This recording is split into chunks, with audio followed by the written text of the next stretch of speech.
Dear students, welcome to RMS education. সামনেই তোমাদের ANM GNM entrance exam. আর সেই এক্সামকে লক্ষ্য করেই তোমাদের জিকে নিয়ে যে টেনশন ছিল সেই টেনশন কমানোর জন্য জিকে থেকে আজকে ফাইনাল ক্লাস নিয়ে এসেছি।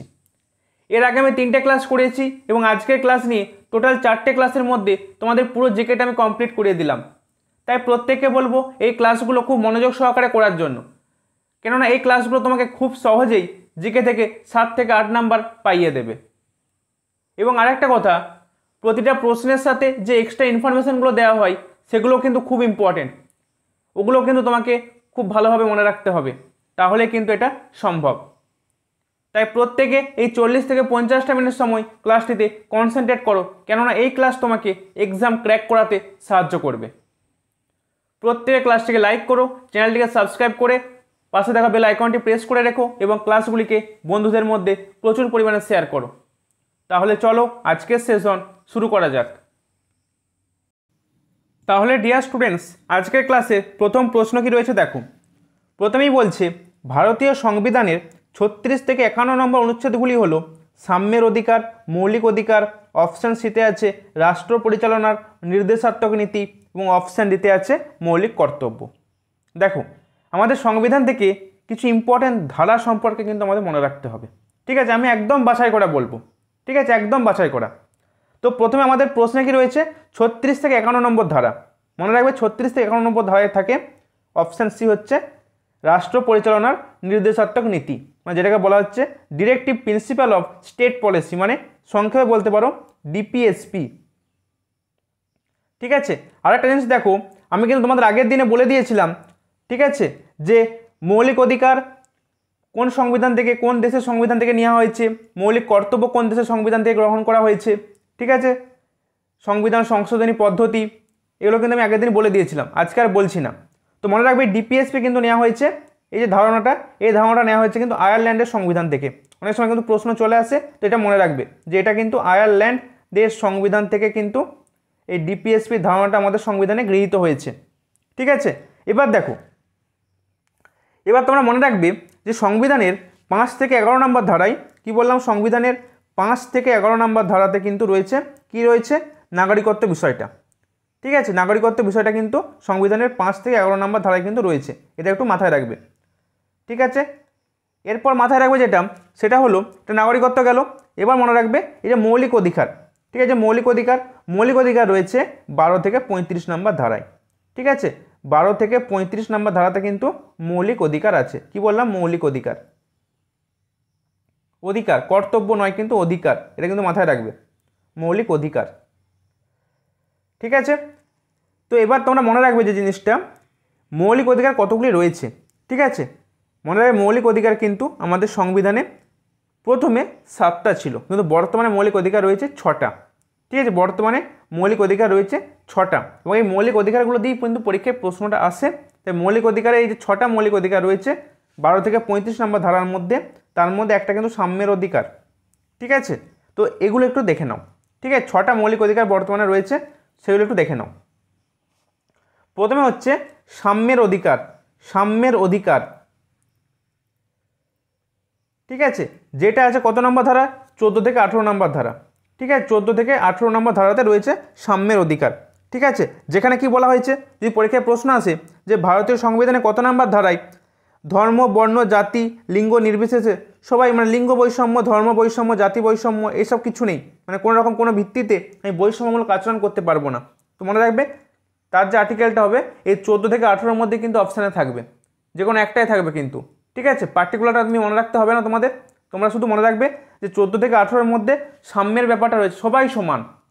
ঠিক আছে, এই বিষয়টা কিন্তু 14 থেকে 18-র মধ্যে রয়েছে, এবং তোমাদের পরীক্ষাতে অপশানে কিন্তু একটাই থাকবে 14 থেকে 18-র মধ্যে, তুমি সেটাই কিন্তু সিলেক্ট করবে। ঠিক আছে, আমি প্রতিটা আলাদা আলাদা করে আর বলছি না, কারণ আলাদা আলাদা করে বললে তোমাদের এই মুহূর্তে মনে রাখা সম্ভব হবে না। ঠিক আছে, নেক্সট দেখো, এই যে বিশেষ করে আরেকটা আসে প্রশ্ন, অস্পৃশ্যতা, অস্পৃশ্যতা বিলোপ সাধন, এটা 17 নম্বর ধারাতে রয়েছে। ঠিক আছে, অস্পৃশ্যতা বিলোপ সাধন 17 নম্বর ধারায় রয়েছে। যদি এটা দিয়ে দেয় তো মনে রাখবে এইটা কিন্তু সাম্যের অধিকারের মধ্যেই। ঠিক আছে, অস্পৃশ্যতা বিলোপ সাধন, এটা আমি তোমাদের বলে রাখি, আগের ক্লাসে আমি বলেছিলাম। ঠিক আছে, তো একবার এটা দেখে নাও,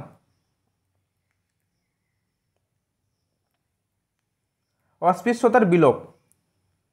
এটাই সাম্যের অধিকারের মধ্যেই, এটা হচ্ছে 17 নম্বর ধারা। ঠিক আছে, এগুলো গেল। নেক্সট দেখো স্বাধীনতার অধিকার। স্বাধীনতার অধিকার, স্বাধীনতার অধিকার এটা কত নম্বর ধারায় রয়েছে? এটা রয়েছে 19 থেকে 22 নম্বর ধারা, 19 থেকে 22 নম্বর ধারাতে রয়েছে। ঠিক আছে, মানে তুমি তোমার মতামত প্রকাশ করতে পারবে। ঠিক আছে, তোমার একটা বাক স্বাধীনতা রয়েছে, এই বিষয়টা এগুলো কিন্তু সব কিন্তু রয়েছে 19 থেকে 22 নম্বর ধারার মধ্যে। তুমি দেশের সর্বত্র স্বাধীনভাবে যাতায়াত করতে পারবে। ঠিক আছে, তুমি এই দেশের আমাদের ভারতবর্ষে যে কোনো জায়গায় তুমি স্বাধীনভাবে যাতায়াত করতে পারবে, তোমার কোনো বাধা নেই। ঠিক আছে, এই জিনিসগুলো কিন্তু সব এই 19 থেকে 22 নম্বর ধারায় বলা হয়েছে। ঠিক আছে, আরেকটা প্রশ্ন এখান থেকে পরীক্ষায় খুব আসে 21A নাম্বার ধারাটায়। ঠিক আছে, 21A নাম্বার ধারাটা মনে রাখবে যে সমস্ত শিশুদেরকে কিন্তু 8 থেকে 14 বছর, মানে 6 থেকে 14 বছর বয়সী, 6 থেকে 14 বছর বয়সী সমস্ত শিশুদের কিন্তু বিনামূল্যে এবং বাধ্যতামূলক শিক্ষা প্রদান করতে হবে। পরীক্ষায় কিন্তু প্রশ্ন চলে আসে, মনে রাখবে যে 21A নাম্বার ধারার মধ্যে, এবং এটা কিন্তু মৌলিক অধিকার। ঠিক আছে, 6 থেকে 14 বছর বয়সী শিশুদের প্রত্যেককে কিন্তু বিনামূল্যে এবং বাধ্যতামূলকভাবে কিন্তু শিক্ষা প্রদান করতে হবে। ঠিক আছে, এটা কিন্তু মনে রাখবে। এবং এই আইনটা কিন্তু 2002 সালে পাস হয়েছিল, 2002 সালে পাস হয়েছিল। ঠিক আছে, যেটুকু ইনফরমেশান দিচ্ছি শুধু সেটুকু মনে রাখো। তোমাদের কিন্তু বারে বারে বলছি, যেটুকু ইনফরমেশান দিচ্ছি সেটুকু কিন্তু মনে রাখতে হবে। এর বাইরে এগুলোর মনে রাখবো না বললে কিন্তু হবে না। আমি কনসাইজ করেই তোমাদেরকে দিয়েছি, এরপরে যদি তোমরা আরও বলো আমি কনসাইজ করবো, তাহলে কিন্তু হবে না ভাই, এটা কিন্তু মাথায় রাখতে হবে। এবার দেখো শোষণের বিরুদ্ধে অধিকার। শোষণের বিরুদ্ধে অধিকার রয়েছে 23 থেকে, এটা কিন্তু পরীক্ষায় আসে শোষণের বিরুদ্ধে, শোষণের বিরুদ্ধে। ঠিক আছে, এটা রয়েছে কত নাম্বার? 23 থেকে 24-এর মধ্যে রয়েছে শোষণের বিরুদ্ধে। সব কিন্তু মৌলিক অধিকারের মধ্যে বলছি। ঠিক আছে, এবং এখানে একটা প্রশ্ন পরীক্ষায় আসে, মনে রাখবে যে 14 বছরের কম বয়সী শিশুদের কিন্তু তোমার কলকারখানায় বা অন্য কোনো বিপজ্জনক কাজে কিন্তু ব্যবহার করা যাবে না, এবং নারী কেনাবেচা, শিশু ক্রয় বিক্রয়, এই সব কিছু কিন্তু এখানে রয়েছে শোষণের বিরুদ্ধে অধিকার, মানে 23 থেকে 24 নম্বর ধারার মধ্যে কিন্তু সব কিছু রয়েছে। ঠিক আছে, নেক্সট হচ্ছে ধর্মীয় স্বাধীনতা। ধর্মীয় স্বাধীনতা, প্রত্যেকের ধর্ম আলাদা আলাদা এবং তুমি কাউকে বাধা করতে পারো না, কেউ তার নিজস্ব ধর্মে কারোর ধর্মে তুমি আঘাত করতে পারো না, এই সমস্ত কিছু রয়েছে। কিন্তু যে যার ধর্ম তার নিজের স্বাধীনতা আছে, তার মনের মতো ধর্ম সে কিন্তু চুজ করতে পারে, তোমার কোনো বাধ্যবাধকতা থাকবে না। এটা হচ্ছে ধর্মীয় স্বাধীনতা, এটা রয়েছে 25 থেকে 28। ঠিক আছে, নেক্সট রয়েছে সংস্কৃতি ও শিক্ষার অধিকার, এটা হচ্ছে 29-30 সংস্কৃতি ও শিক্ষা, এটা হচ্ছে 29-30। আর শেষে রয়েছে তোমাদের সাংবিধানিক প্রতিবিধানের অধিকার। ঠিক আছে, সাংবিধানিক প্রতিবিধানের অধিকার, যেটা 32 নম্বর ধারাতে রয়েছে সাংবিধানিক প্রতিবিধান। ঠিক আছে, এটা রয়েছে 32 নম্বর ধারা। তাহলে মৌলিক অধিকারগুলো কিন্তু আমাদের একটু মনে রাখতে হবে, ধারাগুলো। ঠিক আছে, মনে থাকে প্রত্যেকে। আর ডিপিএসসি বললাম 36 থেকে 51-তে রয়েছে, মানে রাষ্ট্র পরিচালনার নির্দেশাত্মক নীতিগুলো রয়েছে তোমার 36 থেকে 51 নম্বর ধারা। ক্লিয়ার? প্রত্যেকে মনে থাকবে তাহলে। চলো এবার নেক্সট প্রশ্ন কি রয়েছে দেখে নিই। পরের প্রশ্ন বলছে কংসাবতী ও কেলেঘাই নদী দুটি মিলিত হয়ে, ঠিক আছে, কংসাবতী ও কেলেঘাই নদী মিলিত হয়ে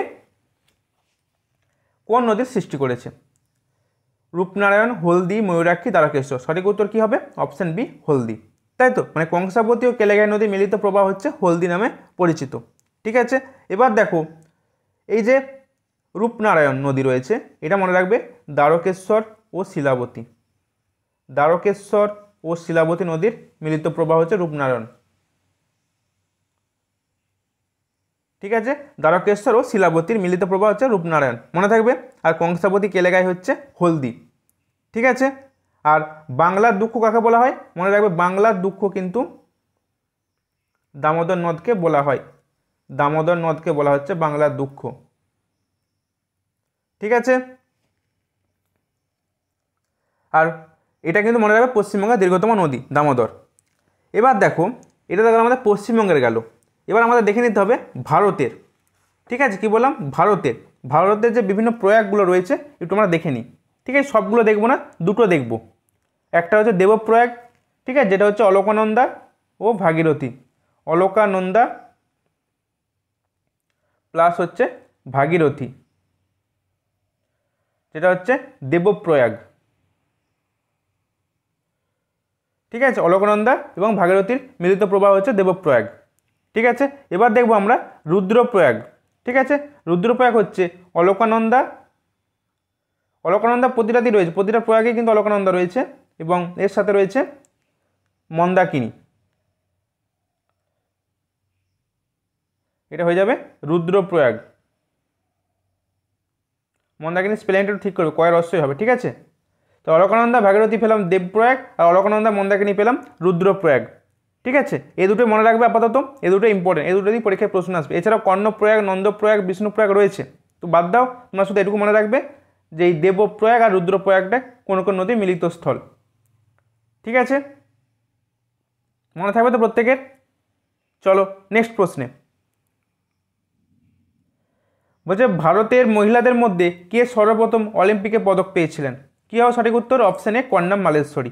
আর আমি ভারতীয়দের বিভিন্ন ক্ষেত্রে প্রথম মহিলা এবং প্রথম পুরুষ কিন্তু আমি করিয়ে দিয়েছি ক্লাসে, আর বলছি না। তাহলে অপশান এ হবে কিন্তু এই প্রশ্নের সঠিক উত্তর। নেক্সট প্রশ্ন বলছে নিচের কোন মোগল সম্রাটের উপাধি ছিল আলমগীর? নিচের কোন মোগল সম্রাটের উপাধি ছিল আলমগীর? সঠিক উত্তর কী হবে? Option C. ঠিক আছে, আর মনে রাখবে পরীক্ষায় একটা প্রশ্ন আছে, উইলিয়াম হকিন্স ও স্যার টমাস রো এরা জাহাঙ্গীরের শাসনকালে ভারতে এসেছিলেন। কি কি কি নাম বললাম? উইলিয়াম হকিন্স এবং স্যার টমাস রো, এরা জাহাঙ্গীরের সময় কিন্তু ভারতে এসেছিলেন। নেক্সট প্রশ্ন দেখো, ভারতীয় সংবিধানে কত নম্বর ধারায় অস্পৃশ্যতা নিষিদ্ধকরণ করা হয়েছে? দেখো একটু আগে তোমাদের বললাম, কী হবে সঠিক উত্তর? 17 নম্বর ধারা। এবং এটা কি? এটা কিন্তু একটা মৌলিক অধিকার, এটা কিন্তু মাথায় রাখবে, এটা হচ্ছে মৌলিক অধিকার। ঠিক আছে, নেক্সট দেখো, নিম্নের কে হলেন পশ্চিমবঙ্গের প্রথম মহিলা রাজ্যপাল? পশ্চিমবঙ্গের প্রথম মহিলা রাজ্যপাল কে হলেন? বলো, অ্যান্সার করো। Option C Padmaja Naidu. ঠিক আছে, আমি এগুলো করিয়ে দিয়েছি আর বলছি না ডিটেলসে। নেক্সট দেখো সৌরজগৎ। দেখো বর্তমান দিনে কিন্তু সৌরজগৎ থেকে পরীক্ষায় একটা প্রশ্ন আসছে, তো সৌরজগৎ আমাদের একটু এখান থেকে কিছু ইনফরমেশান নিতে হবে। যেমন দেখো প্রথম প্রশ্ন, আমাদের প্রশ্নে কি বলছে? সৌরজগতের সব থেকে উষ্ণতম গ্রহ কোনটা? সৌরজগতের সব থেকে উষ্ণতম গ্রহ কিন্তু শুক্র, এটা আমরা প্রত্যেকে জানি। এবার দেখো মনে রাখবে শুক্র কিন্তু বুধের পরে অবস্থান করছে, বুধের পরে অবস্থান করে শুক্র, আর এই শুক্রকে বলা হচ্ছে পৃথিবীর যমজ গ্রহ। যে ইনফরমেশনগুলো দিচ্ছি একটু মনে রাখবে, পৃথিবীর যমজ গ্রহ যদি পরীক্ষায় প্রশ্ন আসে কি অ্যান্সার করবে? শুক্র। ঠিক আছে, পৃথিবীর যমজ গ্রহ বলা হচ্ছে শুক্রকে। ঠিক আছে, আর এই গ্রহের আরেকটা নামও রয়েছে মনে রাখবে, সেটা হচ্ছে লুসিফার। লুসিফার নাম রয়েছে এই গ্রহটার। ঠিক আছে, আর একটা জিনিস মনে রাখবে, সেটা পরীক্ষায় আসে যে এই গ্রহটা কিন্তু সৌরজগতে আবার উজ্জ্বলতম গ্রহ, যেমন উষ্ণতম গ্রহ আবার কিন্তু উজ্জ্বলতম গ্রহ এটা।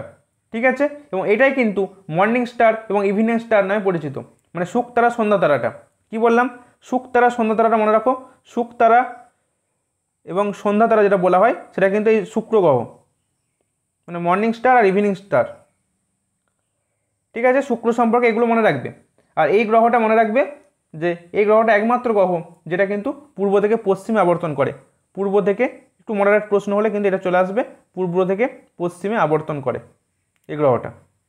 ঠিক আছে, তো শুক্র গ্রহ সম্পর্কে এই যে ডেটাগুলো বললাম এগুলো কিন্তু ভালো করে মনে রাখতে হবে, যে এটা হচ্ছে পৃথিবীর যমজ গ্রহ, এর অপর নাম লুসিফার, এটা শুকতারা এবং সন্ধ্যাতারা নামেও পরিচিত, এটা একমাত্র গ্রহ যে পূর্ব পশ্চিমে ঘোরে, এবং এটা যেমন উষ্ণতম গ্রহ ঠিক তেমনই উজ্জ্বলতম গ্রহ। আচ্ছা, এই যে উষ্ণতম গ্রহ, পরীক্ষা যদি প্রশ্ন আসে যে সৌরজগতের সবথেকে উষ্ণতম গ্রহ শুক্র, কেন? না, এখানে মনে রাখবে প্রচুর পরিমাণে কিন্তু CO2 থাকে, CO2 থাকার জন্য কিন্তু এই শুক্র গ্রহটা কিন্তু অত্যধিক গরম। ঠিক আছে, তো এগুলো গেল শুক্র গ্রহ সম্পর্কে। এবার কিছু আরও বাকি গ্রহগুলো সম্পর্কে একটু এক্সট্রা ইনফরমেশন নিয়ে রাখুন। ঠিক আছে, কারণ সৌরজগতের পরীক্ষা কিন্তু একটা প্রশ্ন পরীক্ষায় আসবে। তো দেখো পৃথিবী মনে রাখবে, পৃথিবী কিন্তু আমাদের পশ্চিম থেকে পূর্ব দিকে গ্রহণ করে, এবং পৃথিবীর একটা নাম রয়েছে যেটা হচ্ছে নীল গ্রহ। ঠিক আছে, পৃথিবীকে কিন্তু আমরা নীল গ্রহ বলছি, নীল গ্রহ বলছি। ঠিক আছে, মনে থাকবে প্রত্যেকের। আর পৃথিবীর একমাত্র উপগ্রহ হচ্ছে চাঁদ, এটা আমরা প্রত্যেকেই জানি যে পৃথিবীর একমাত্র উপগ্রহ হচ্ছে চাঁদ। ঠিক আছে, নেক্সট দেখো, নেক্সট একটা জিনিস মনে রাখবে, এই যে সূর্য, ঠিক আছে, সূর্যের ব্যাস পৃথিবীর ব্যাসের থেকে সূর্যের ব্যাস কিন্তু 109 গুণ বেশি কত গুণ বেশি বললাম? 109 গুণ বেশি কিন্তু সূর্যের ব্যাস পৃথিবীর ব্যাসের থেকে। ঠিক আছে, আর অপসর অনুসুর দিনগুলো একটু দেখে রাখবে, আমি আগের দিন বলে দিয়েছি আর বলছি না অপসর অনুসুরটা। আর একটা জিনিস মনে রাখবে, অন্তস্থ গ্রহ বহিস্থ গ্রহ কোনগুলোকে বলা হয়? ঠিক আছে, অন্তস্থ গ্রহ এবং বহিস্থ গ্রহ মনে রাখবে। অন্তস্থ গ্রহ বলা হচ্ছে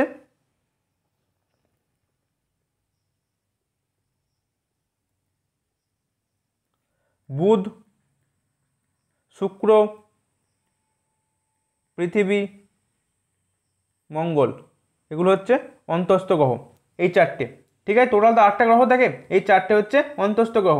আর বহিস্থ গ্রহ হচ্ছে বৃহস্পতি, শনি, ঠিক আছে, বৃহস্পতি, শনি, Uranus O Neptune.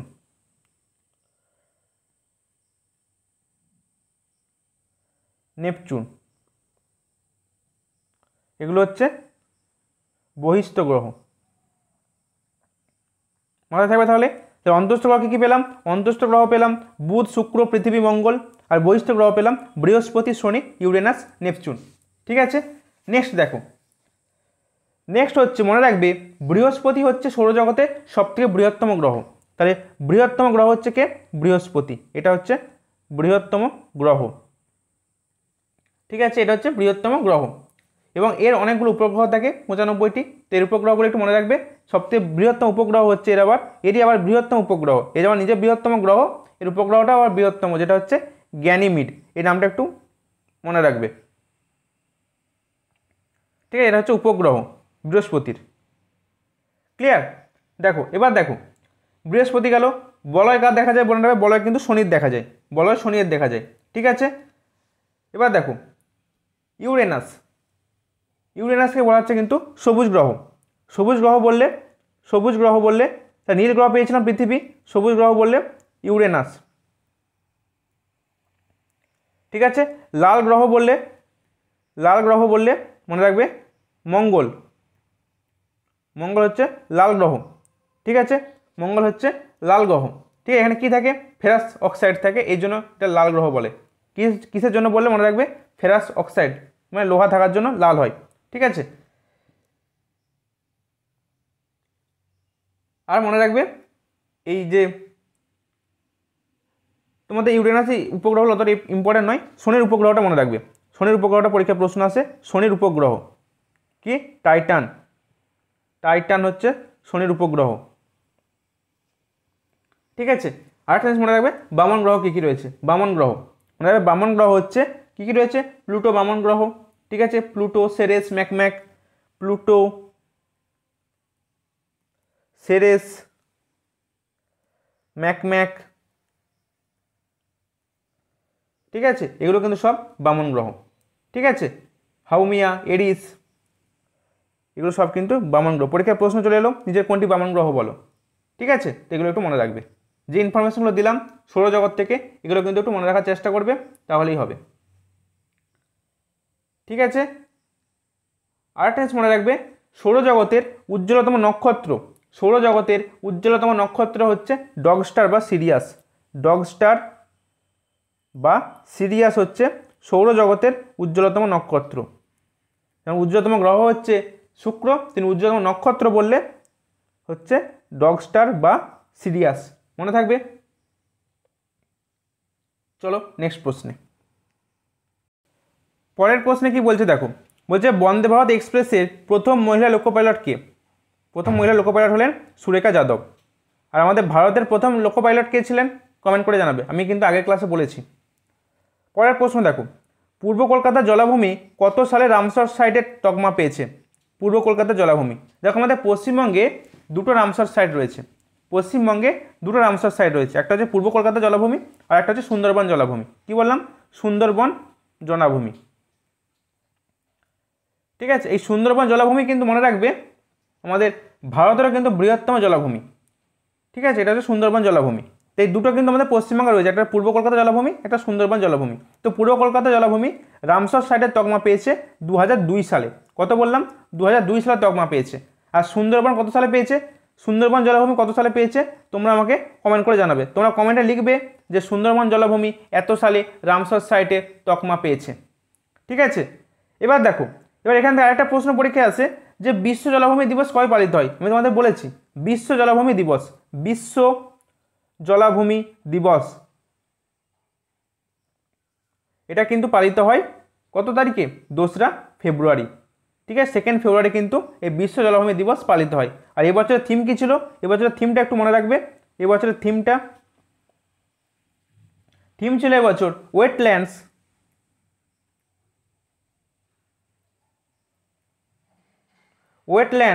And human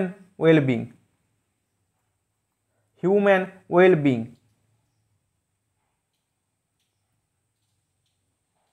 ঠিক আছে, এটা কিন্তু এবছরের থিম ছিল 2024 সালের, এটা 2024-এর থিম। ঠিক আছে, তাহলে বিশ্ব জলাভূমি দিবস কবে পালিত হচ্ছে? 2রা ফেব্রুয়ারি। এই ডেটটা মনে রাখবে এবং এর সাথে থিমটাও কিন্তু ইম্পর্টেন্ট। চলো নেক্সট প্রশ্নে।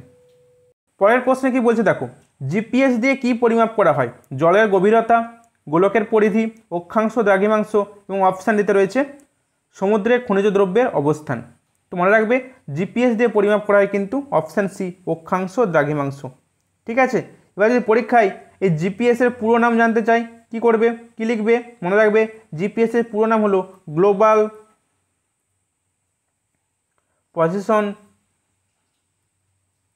Global positioning system.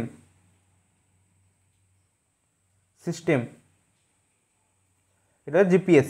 ঠিক আছে, নেক্সট প্রশ্ন, ইম্পেরিয়াল ব্যাংক নামে পরিচিত ছিল নিচের কোন ব্যাংকটি?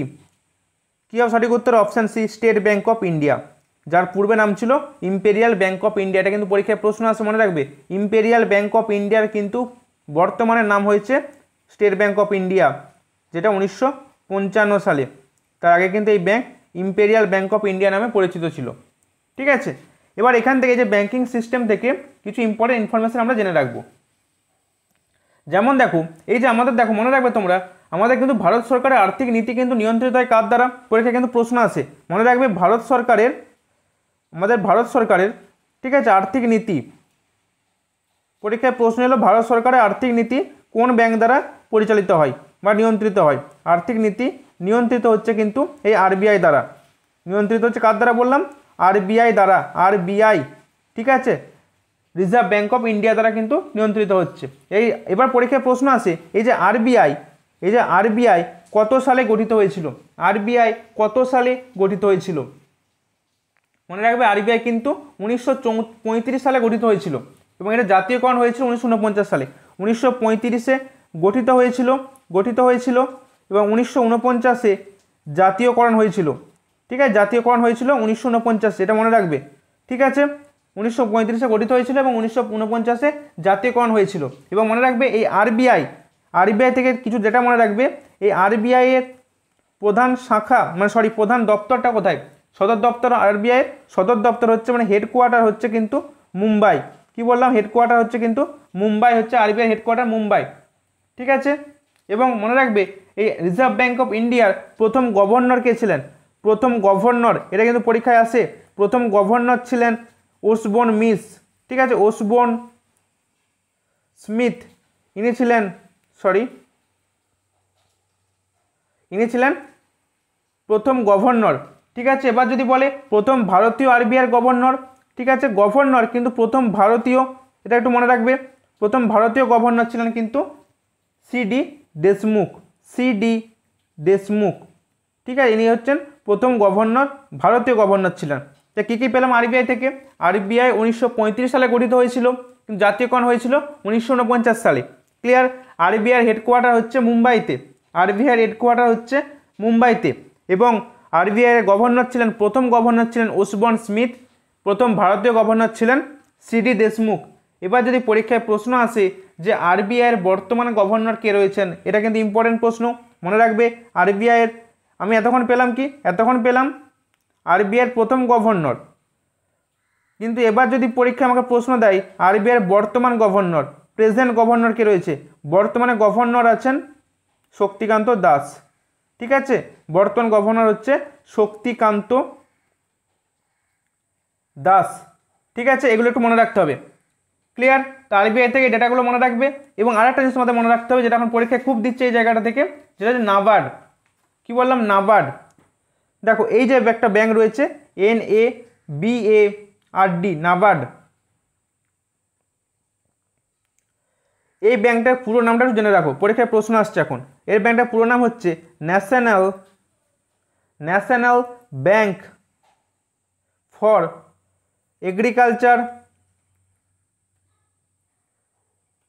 এগ্রিকালচার অ্যান্ড রুরাল, RURL, ঠিক আছে, রুরাল ডেভেলপমেন্ট। ঠিক আছে, এইটা কিন্তু পরীক্ষায় এখন খুব প্রশ্ন আসছে, তো এইটুকু মনে রাখবে। এই পরীক্ষায় প্রশ্ন আসতে পারে যে নাবার্ড মানে এরকম প্রশ্ন আসবে যে নিচের কোন ব্যাংকটা গ্রামীণ উন্নতির জন্য কাজ করছে বা এগ্রিকালচারের সাথে জড়িত, নিচের কোন ব্যাংক? মনে রাখবে NABARD, national bank for agriculture and rural development. Rural মানে হচ্ছে গ্রামীণ উন্নতিতে।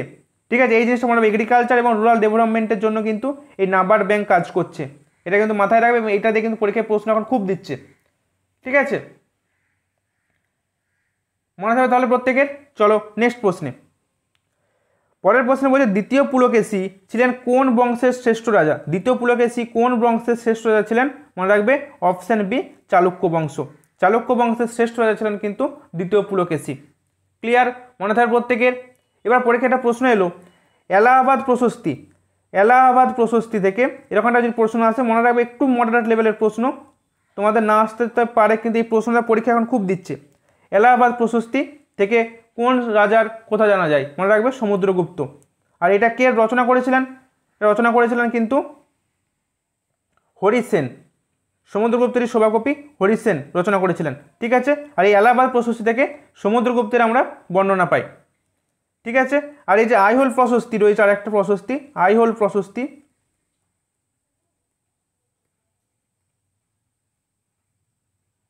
এটা থেকে কিন্তু আমরা পাচ্ছি দ্বিতীয় পুলকেশী, চালুক্যরাজ দ্বিতীয় পুলকেশী। ঠিক আছে, মনে থাকবে প্রত্যেকের। তাহলে আইহোল প্রশস্তি থেকে পাচ্ছি চালুক্যরাজ দ্বিতীয় পুলকেশী সম্পর্কে। পরের প্রশ্ন দেখো, পশ্চিমবঙ্গকে নেপাল থেকে বিচ্ছিন্ন করেছে কোন পর্বতশ্রেণী? পশ্চিমবঙ্গকে নেপাল থেকে বিচ্ছিন্ন করেছে কোন পর্বতশ্রেণী? কী হবে? অপশান এ, সিঙ্গলীলা পর্বতশ্রেণী। ঠিক আছে, নেক্সট প্রশ্ন দেখো, শান্তিস্বরূপ ভাটনগর পুরস্কার নিচের কোন ক্ষেত্রে দেওয়া হয়? দেখো, সাহিত্য সংস্কৃতি ও পুরস্কার যে চ্যাপ্টারটা থেকে আমি ক্লাস করিয়েছিলাম, সেখানে কোন পুরস্কার কোন ক্ষেত্রে দেওয়া হয় আমি কিন্তু সবগুলোই বলে দিয়েছিলাম, এখানে আলোচনা করছি না। মনে রাখবে শান্তিস্বরূপ ভাটনগর পুরস্কার বিজ্ঞান ও প্রযুক্তি ক্ষেত্রে দেওয়া হয়। ঠিক আছে, খুব একটা ইম্পর্টেন্ট পুরস্কার হচ্ছে পুলিৎজার পুরস্কার। মনে রাখবে কোথায় দেয়? সাংবাদিকতায় দেওয়া হয়। সঙ্গীতে দেওয়া হয় কি পুরস্কার? গ্রামী পুরস্কার। এসব পুরস্কারগুলো কিন্তু একটু মনে রাখবে। চলচ্চিত্রে দেওয়া হয় বাপ্টা পুরস্কার, দাদাসাহেব ফালকে পুরস্কার, অস্কার পুরস্কার। এই যে পুরস্কারগুলো কোন ক্ষেত্রে দেওয়া হয় একটু প্রত্যেকে কিন্তু দেখে নেবে ওই ক্লাসটা থেকে। পরের প্রশ্ন, সর্বাধিক উন্নত ও উৎকৃষ্ট মানের কয়লা? সর্বাধিক উন্নত উৎকৃষ্ট মানের কয়লা হচ্ছে কি? অপশান বি, অ্যান্থ্রাসাইট, তাই তো। আর সব থেকে নিম্নমানের হচ্ছে পিট। পরের প্রশ্ন, জনগণনা 2011 অনুসারে কোন কেন্দ্রশাসিত অঞ্চলের জনঘনত্ব সর্বাধিক? আমরা কিন্তু আগের ক্লাসে কোন রাজ্য এবং কোন কেন্দ্রশাসিত অঞ্চলে জনসংখ্যা বেশি, জনঘনত্ব বেশি পড়েছিলাম। তো কোন কেন্দ্রশাসিত অঞ্চলে জনঘনত্ব বেশি হবে? Option D, Delhi. ঠিক আছে, পরের প্রশ্ন দেখো, বলছে নিচের কোন রাজ্যে বিধান পরিষদ নেই? দেখো, বিধান পরিষদ হচ্ছে একটা জিনিস, এটা একটু ইম্পর্টেন্ট, একটু মানে মডারেট লেভেলের প্রশ্ন। বিধান পরিষদ কিন্তু বর্তমানে 6টা রাজ্যে রয়েছে। কি বললাম? বর্তমানে কিন্তু বিধান পরিষদ 6টা রাজ্যে রয়েছে। বাকি রাজ্য আমাদের পশ্চিমবঙ্গে কিন্তু বিধান পরিষদ আগে ছিল। মনে রাখবে পশ্চিমবঙ্গে কিন্তু আমাদের বিধান পরিষদ ছিল, কিন্তু বর্তমানে আমাদের 1969 সালে কিন্তু পশ্চিমবঙ্গ থেকে কিন্তু বিধান পরিষদ উঠে গিয়েছে। তো বর্তমানে 6টা রাজ্যে এই বিধান পরিষদ রয়েছে। তো এই বিধান পরিষদ কোন কোন রাজ্যে রয়েছে এগুলো একটু আমাদের দেখে রাখতে হবে। তো মনে রাখবে বিধান পরিষদ রয়েছে, কিন্তু রয়েছে কোথায় কোথায় বলছি আমি। বিহারে আছে, ঠিক আছে, ইউপিতে আছে, অন্ধ্রপ্রদেশে আছে, কর্ণাটকে আছে, ঠিক আছে, মহারাষ্ট্রে আছে এবং তেলেঙ্গানাতে আছে, ঠিক আছে। এই 6টা রাজ্যে কিন্তু বিধান পরিষদ আছে। বিধান পরিষদ হচ্ছে রাজ্য আইনসভার উচ্চকক্ষ। মনে রাখবে রাজ্য আইনসভা হচ্ছে দুটো কক্ষ নিয়ে গঠিত, উচ্চকক্ষ এবং নিম্নকক্ষ। নিম্নকক্ষকে বলা হচ্ছে বিধানসভা, মানে আমাদের যে এমএলএরা হচ্ছে, আর উচ্চকক্ষ হচ্ছে বিধান পরিষদ। কিন্তু বিধান পরিষদ সব রাজ্যে নেই, এই 6টি রাজ্যে আছে। এই রাজ্যগুলোতে কিন্তু আছে, মনে রাখবে এখানে কিন্তু আছে বিধান পরিষদ। ঠিক আছে, বিহারে আছে, ইউপিতে আছে, অন্ধ্রপ্রদেশে আছে, কর্ণাটকে আছে, মহারাষ্ট্রে আছে, তেলেঙ্গানায় আছে। ঠিক আছে, তাহলে এবারে বলেছে আমাদের প্রশ্নে বলেছে কোন রাজ্যে বিধান পরিষদ নেই। দেখো কর্ণাটকে আছে, উত্তরপ্রদেশেও আছে, তেলেঙ্গানাতেও আছে, তো কোনটাতে নেই? অপশানে মধ্যপ্রদেশ সঠিক উত্তর। ঠিক আছে, মনে থাকে প্রত্যেকের। চলো নেক্সট প্রশ্ন। হাইকোর্টের বিচারপতিদের নিয়োগ করেন কে? হাইকোর্টের বিচারপতিদের নিয়োগ করেন কে? মনে রাখবে রাষ্ট্রপতি। ঠিক আছে, রাষ্ট্রপতি নিয়োগ করেন। মুখ্যমন্ত্রীকে নিয়োগ করেন কে? মুখ্যমন্ত্রীকে নিয়োগ করেন রাজ্যপাল।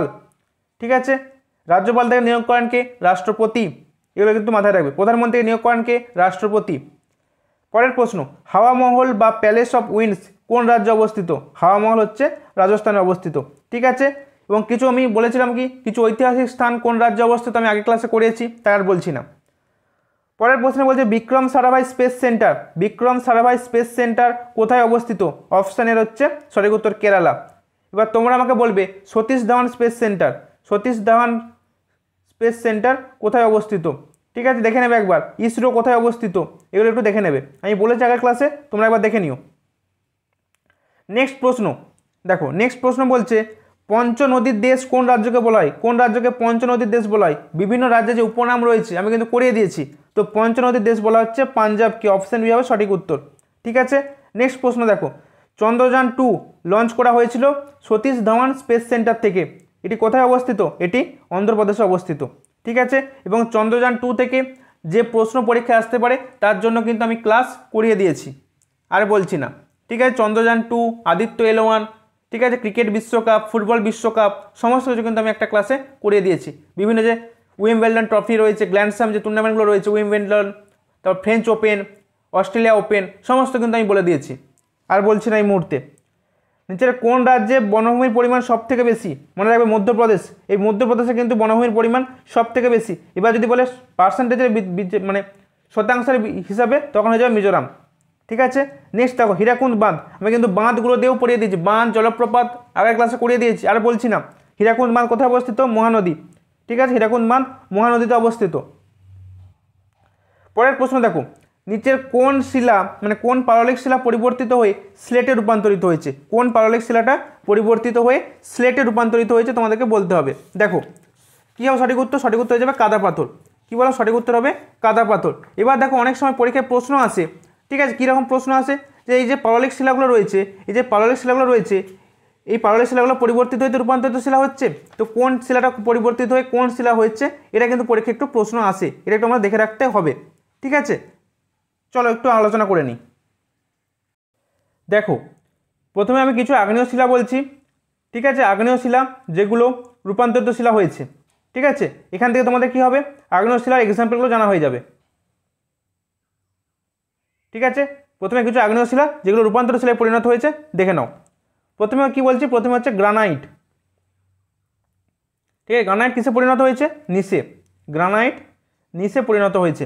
ঠিক আছে, নেক্সট দেখো ব্যাসল্ট। ব্যাসল্ট পরিণত হয়েছে অ্যাম্ফিবোলাইট।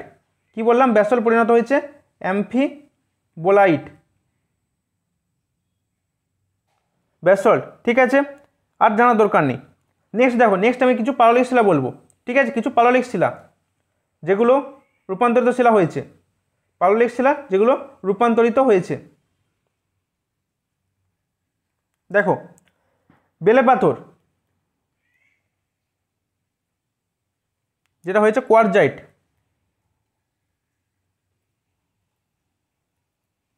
ঠিক আছে, নেক্সট দেখো চুনাপাথর। চুনাপাথর যেটা হয়েছে মার্বেল।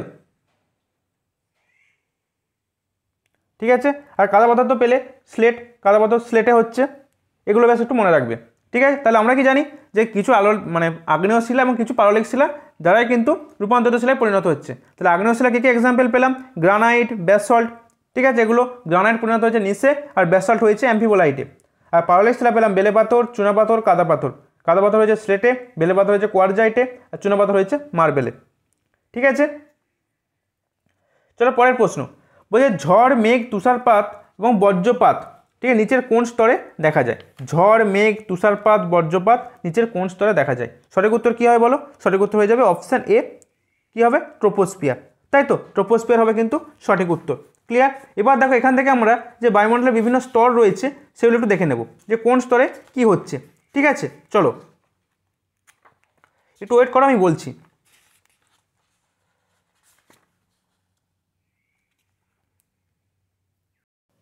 তাহলে দেখো, এই যে মেঘ, ঝড়, তুষারপাত, বজ্রপাত দেখা যাচ্ছে এই ট্রপোস্ফিয়ারে, এর জন্য কিন্তু ট্রপোস্ফিয়ারকে বলা হচ্ছে কি ক্ষুব্ধ মণ্ডল। একে বলা হয় ক্ষুব্ধ মণ্ডল। ঠিক আছে, এরপর দেখো, ট্রপোস্ফিয়ারে প্রতি 1 কিলোমিটার উচ্চতা বৃদ্ধির সঙ্গে সঙ্গে কী বললাম, প্রতি 1 কিলোমিটার উচ্চতা যখন বৃদ্ধি হচ্ছে, বৃদ্ধির সঙ্গে সঙ্গে কিন্তু উষ্ণতা 6.4 ডিগ্রি সেন্টিগ্রেড করে হ্রাস পাচ্ছে। ঠিক আছে, এটাকেই বলা হচ্ছে কিন্তু উষ্ণতা হ্রাসের স্বাভাবিক হার। এটা কিন্তু এই ট্রপোস্ফিয়ারে দেখা যায়, পরীক্ষার প্রশ্ন এলে কিন্তু আসতে পারে উষ্ণতার হ্রাসের স্বাভাবিক হার। ঠিক আছে, এটা হচ্ছে দেখা যাচ্ছে কোথায়, ট্রপোস্ফিয়ারে। ঠিক আছে, এবার দেখো মনে রাখবে এই যে স্ট্র্যাটোস্ফিয়ার, ঠিক আছে, পরীক্ষার প্রশ্ন হলো জেট বিমান কোন স্তরে যাতায়াত করে, মনে রাখবে স্ট্র্যাটোস্ফিয়ারে, কিন্তু এখানে কিন্তু জেট বিমান যাতায়াত করে। এই স্তরে কোনো রকম ঝড়, মেঘ, তুষারপাত এইসব নেই বলে জেট বিমান কিন্তু এই স্তরে যাতায়াত করতে পারে। ঠিক আছে, এবং এই স্তরকে কিন্তু ওজোনোস্ফিয়ার বলা হচ্ছে, একে কিন্তু বলা হচ্ছে ওজোনোস্ফিয়ার। ওজোনোস্ফিয়ারও বলা হচ্ছে কিন্তু একে। মনে থাকে তাহলে প্রত্যেকের, ওজোনোস্ফিয়ার হচ্ছে একে বলা হচ্ছে।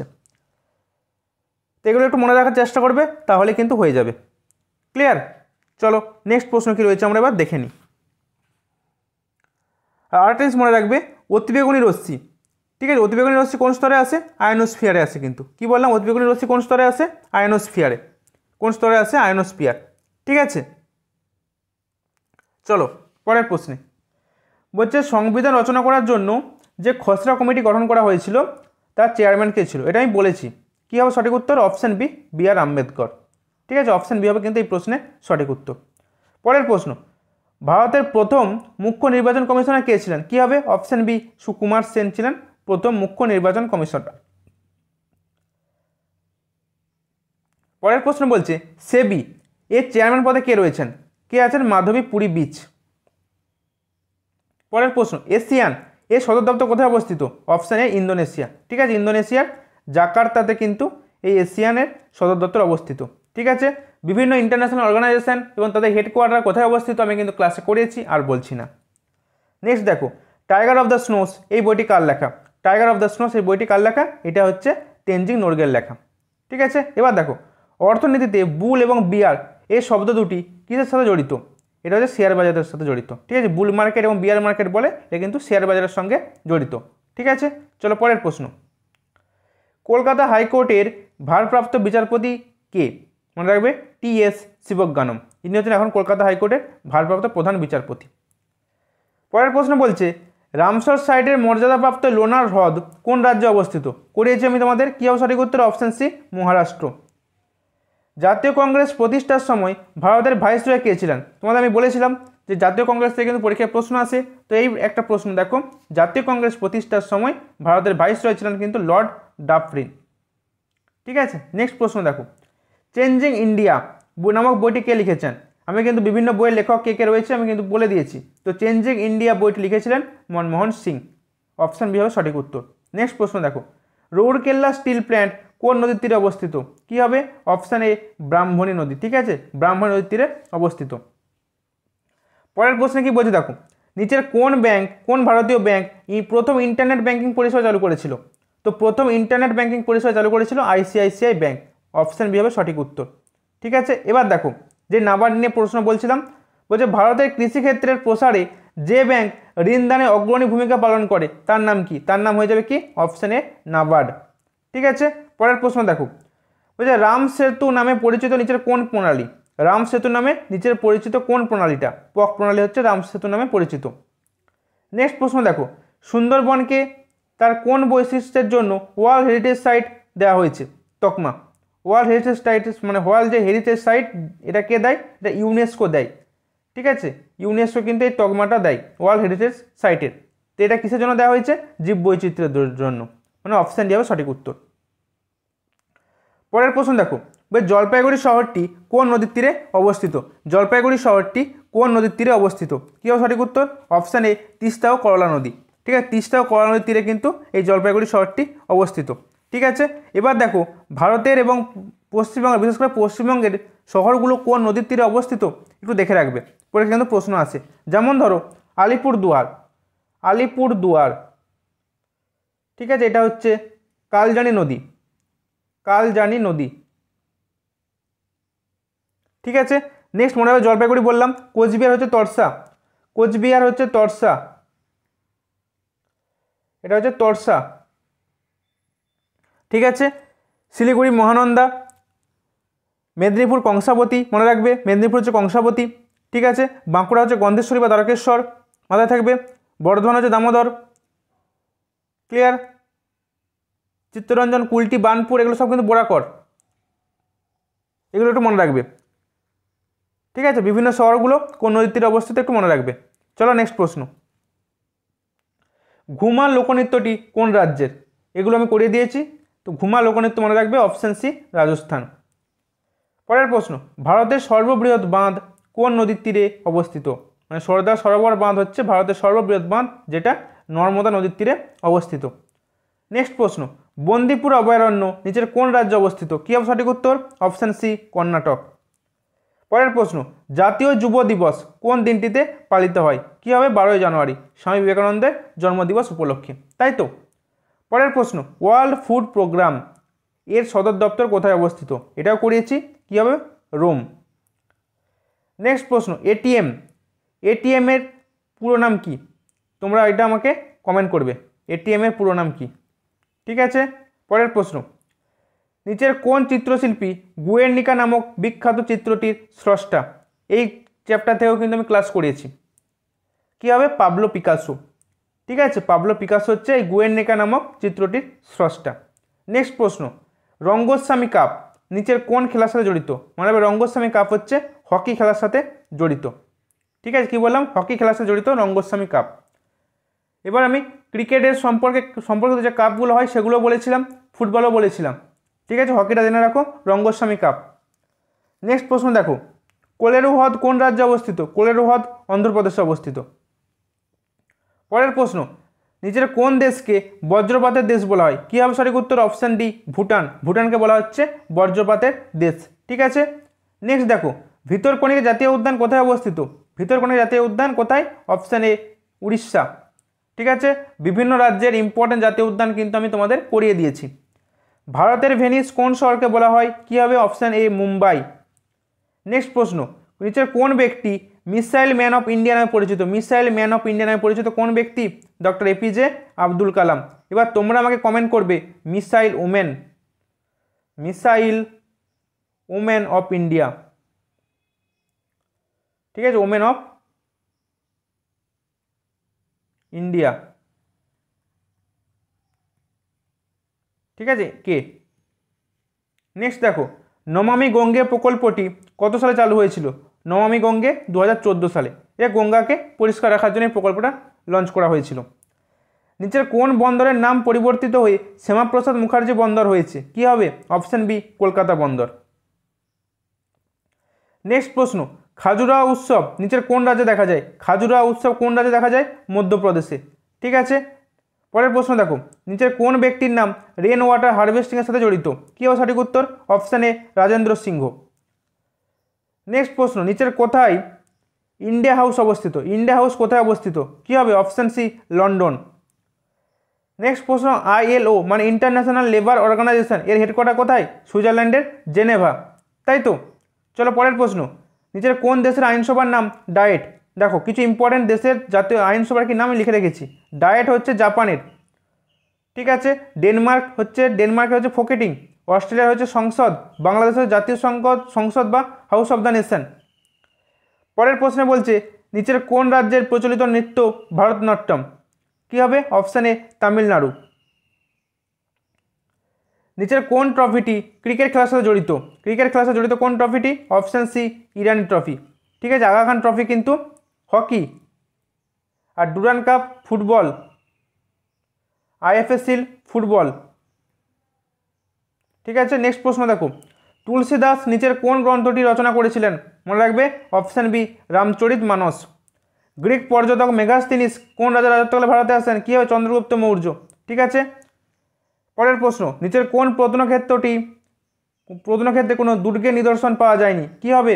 অপশান সি চানহুরদারো, এখানে কোনো দুর্গের নিদর্শন পাওয়া যায়নি। মহেঞ্জোদারো শহরটি কোন নদীর তীরে অবস্থিত? মনে রাখবে সিন্ধু।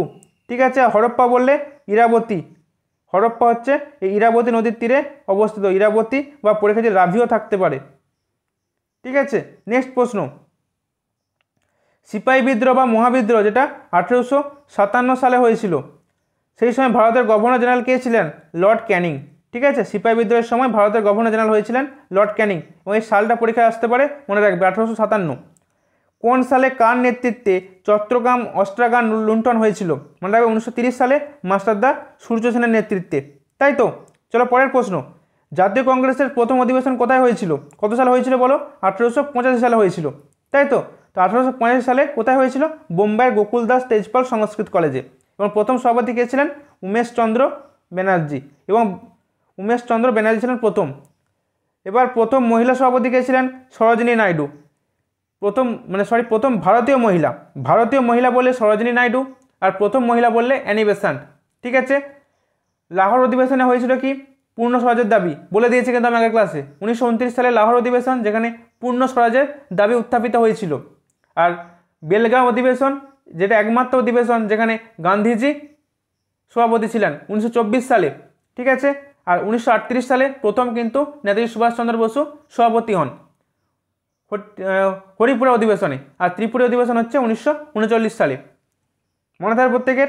চলো পরের প্রশ্ন, দ্য ইন্ডিয়ান স্ট্রাগল বইটির লেখক কে? ইন্ডিয়ান স্ট্রাগল বইটির লেখক হচ্ছে নেতাজি সুভাষচন্দ্র বসু। ঠিক আছে, নেক্সট প্রশ্ন দেখো, মুখ্যমন্ত্রী হওয়ার জন্য প্রয়োজনীয় ন্যূনতম বয়স কত? মানে মুখ্যমন্ত্রী হওয়ার জন্য প্রয়োজনীয় ন্যূনতম বয়স হচ্ছে 25 বছর, মানে মিনিমাম তোমাকে 25 বছর বয়স কিন্তু হতেই হবে। পরের প্রশ্ন, কত সালে ভারতে প্রথম জারি হয়েছিল জাতীয় জরুরি অবস্থা? ঠিক আছে, জাতীয় জরুরি অবস্থা প্রথম কত সালে জারি হয়েছিল? 1962 সালে। ঠিক আছে, তারপর 1971 হয়েছিল, তারপর 1975 হয়েছিল। এখনো অবধি 3 বার কিন্তু জাতীয় জরুরি অবস্থা, ন্যাশনাল এমার্জেন্সি কিন্তু ঘোষিত হয়েছিল, এবং এটা কিন্তু ঘোষণা করতে পারে কে? রাষ্ট্রপতি। এটা রাষ্ট্রপতি করতে পারে। ঠিক আছে, চলো পরের প্রশ্ন, বলছে কোন পঞ্চবার্ষিকী পরিকল্পনার সময় সবুজ বিপ্লব ঘটিত হয়েছিল, মানে সূচিত হয়েছিল? মনে রাখবে তৃতীয়। ঠিক আছে, তৃতীয়। এবার তোমাদেরকে এখান থেকে একটা কিছু ইনফরমেশন আমি দেওয়া রয়েছে, দেখো।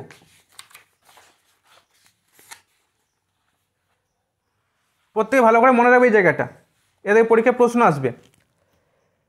তো সবুজ বিপ্লবটা কিসের সাথে জড়িত? মনে রাখবে এটা কিন্তু খাদ্য ফসলের সাথে জড়িত। ঠিক আছে, এবার দেখো শ্বেত বিপ্লব এটা হচ্ছে দুধ, এবং এর সাথে জড়িত কার নাম? মনে রাখবে ভার্গিস কুরিয়ান। এর সাথে জড়িত কিন্তু কার নাম? ভার্গিস কুরিয়ান। ঠিক আছে, আর সবুজ বিপ্লবের সাথে কার বলেছিলাম? নরমান বোরল্যাগকে বলা হচ্ছে কিন্তু সবুজ বিপ্লবের জনক। আর ভারতে বললে ডক্টর MS স্বামীনাথন। ঠিক আছে, ভারতে আমি আগের দিন করেছিলাম যে সবুজ বিপ্লব নিচের কোন ব্যক্তির সাথে জড়িত, কী হবে? ডক্টর MS স্বামীনাথন, মানে তাকে ভারতীয় সবুজ বিপ্লবের জনক বলা হয়। আর এমনি সবুজ বিপ্লবের জনক হচ্ছে নরমান বোরলগ। ক্লিয়ার? চলো পরের প্রশ্ন, হলুদ বিপ্লবটা মনে রাখবে কি না? তৈলবীজ হচ্ছে হলুদ বিপ্লব। ঠিক আছে, নেক্সট দেখো, নেক্সট হচ্ছে ধূসর বিপ্লব হচ্ছে পশম এবং সার। কি বললাম? পশম এবং সার নিয়ে হচ্ছে ধূসর বিপ্লব। ঠিক আছে, লাল হচ্ছে মাংস টমেটো। ঠিক আছে, গোলাপি বিপ্লবটা মনে রাখবে, গোলাপি বিপ্লবটা হচ্ছে চিংড়ি পেঁয়াজ। গোলাপি চিংড়ি পেঁয়াজ, এটা নিয়ে গোলাপি বিপ্লব। ঠিক আছে, তাহলে শ্বেত বিপ্লব গেল, হলুদ গেল, ধূসর গেল, গোলাপি গেল। নীলটা দেখে নাও, নীল বিপ্লব হচ্ছে মৎস্য। নীল হচ্ছে মৎস্য, মাছ, এগুলো একটু মনে রাখবে। ঠিক আছে, আর কাকে সোনালী তন্তু বলে? মানে সোনালী তন্তু বলা হচ্ছে কিন্তু পাটকে, আর রূপালী তন্তু বলা হচ্ছে তুলাকে। ঠিক আছে, সোনালী তন্তু মানে গোল্ডেন ফাইবার হচ্ছে পাট, আর রূপালী তন্তু হচ্ছে সিলভার ফাইবার হচ্ছে তুলা। ঠিক আছে, আর ভার্গিস কুরিয়ান এনার নাম কিন্তু এই শ্বেত বিপ্লবের সাথে জড়িত, মনে থাকবে প্রত্যেকের। আর সবুজ বিপ্লব কি বললাম? খাদ্য ফসল। এই যে বিপ্লবগুলো বললাম একটু প্রত্যেকে মনে রাখবে। চলো পরের প্রশ্ন, আর একটা জিনিস পরীক্ষায় প্রশ্ন আসে একটু মনে রাখবে, যে ভারতের কোথায় ধানের গবেষণাগার রয়েছে, মানে ধানের নয়, চালের গবেষণাগার, মানে সেন্ট্রাল রাইস রিসার্চ ইনস্টিটিউট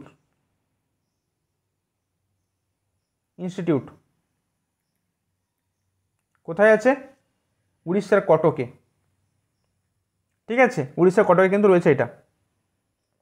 আর এগ্রিকালচার রিসার্চ ইনস্টিটিউট, মনে রাখবে এগ্রিকালচার রিসার্চ ইনস্টিটিউট কোথায় আছে? দিল্লির পুসাতে, দিল্লিতে এটা। ঠিক আছে, তো এগুলো একটু মনে রাখবে। চলো পরের প্রশ্ন। স্বাধীন ভারতের প্রথম প্ল্যানিং কমিশন কত সালে গঠিত হয়েছিল? কী হবে সঠিক উত্তর? অপশান এ 1950 সালে। বর্তমানে এটাই কিন্তু নীতি আয়োগ নামে পরিচিত। নীতি আয়োগ, নীতি আয়োগের চেয়ারম্যান কে? সিও কে? আগের ক্লাসে বলেছি, দেখে নেবে। ভারতে আর্থিক নীতি প্রণয়নের জন্য কোন প্রতিষ্ঠান সরাসরি যুক্ত? দেখো একটু আগে বলছিলাম, কি হবে? Option B, reserve bank of India, RBI. ভারতের আর্থিক নীতি প্রণয়ন করে কিন্তু আরবিআই। ঠিক আছে, প্রথম বাংলা সংবাদপত্র হলো কোনটি? কি হবে? অপশান এ, সমাচার দর্পণ। এটা হচ্ছে প্রথম বাংলা সংবাদপত্র। ঠিক আছে, তো ডিয়ার স্টুডেন্টস, এই ছিল কিন্তু আজকের সেশন। তো তোমাদের জিকে থেকে মোটামুটি যেই সব টাইপের প্রশ্ন পরীক্ষায় আসতে পারে, তোমাদের বিগত বছরে যেই সব টাইপের প্রশ্ন এসেছিল সেই সব টাইপের প্রশ্ন অ্যানালাইসিস করে যে টপিকগুলো থেকে প্রশ্ন এসেছে এবং বর্তমানে যে টপিকগুলো থেকে প্রশ্ন কিন্তু রিপিট হচ্ছে বিভিন্ন পরীক্ষায়, তার উপর বেস করে কিন্তু এই ক্লাসগুলো নিয়ে এসেছিলাম। তো প্রত্যেককে বলবো এই 4টে ক্লাস কিন্তু খুব মনোযোগ সহকারে করার জন্য। শুধু একটা ক্লাস করলে হবে না, 4টে ক্লাসই করতে হবে। এবং প্রতিটা প্রশ্নের সাথে সাথে যে এক্সট্রা ইনফরমেশনগুলো দিয়েছি, যেটা প্রথমেই বললাম, সেগুলো কিন্তু খুব ভালোভাবে দেখতে হবে। যে এক্সট্রা ইনফরমেশনগুলো কিন্তু মাস্ট, এগুলো কিন্তু দেখতে হবে। তাহলে কিন্তু খুব সহজেই তোমরা, যেমন তোমাদের আমি বলেছিলাম প্রথমেই, 7 থেকে 8 নাম্বার পরীক্ষায় পেয়ে যাবে। দেখো জিকে 10টার মধ্যে 2 থেকে 3টে প্রশ্ন কিন্তু বায়োলজি থেকে চলে আসে। ওই বাকি 6-7টা প্রশ্ন একটু তোমাকে অসুবিধা ফেলবে। তো সেই অসুবিধাতে না পড়তে হয়, তার জন্য আমি বাছাই করে তোমাদের জন্য ক্লাস নিয়ে এসেছি। যারা এতদিন ধরে প্রিপারেশন নাওনি জিকের, একদমই পড়োনি, তাদের জন্য কিন্তু অনেকটাই মুহূর্তে কাজে লাগবে এই ক্লাসগুলো। তো প্রত্যেককে বলবো এই ক্লাস যদি তোমাদের জন্য হেল্পফুল বলে মনে হয়ে থাকে, চ্যানেলটি কিন্তু অবশ্যই লাইক করো, সাবস্ক্রাইব করো। কিন্তু তোমরা অবশ্যই, তোমরা ক্লাসগুলো দেখছো সাবস্ক্রাইব করছো না, সাবস্ক্রাইব করো, লাইক করো এবং ক্লাসটিকে বন্ধুদের সাথে শেয়ার করো। দেখো এই চ্যানেলটা অনেক ছোট চ্যানেল, তোমাদেরকে অনুরোধ, তোমাদের মাধ্যমে এই চ্যানেলটা অনেক বড় জায়গায় পৌঁছাতে পারে। তাই তোমাদেরকে অনুরোধ, তোমরা কিন্তু চ্যানেলটাকে বন্ধুদের সাথে শেয়ার করবে এবং পরের বছর যেসব ভাই বোনেরা তোমাদের পরীক্ষা দেবে তাদেরকেও কিন্তু এই চ্যানেল সম্পর্কে জানিও, যদি এই চ্যানেল থেকে তোমরা উপকৃত হয়ে থাকো। তাহলে প্রত্যেকে ভালো করে পড়াশোনা করো, ভালো থেকো, বাই।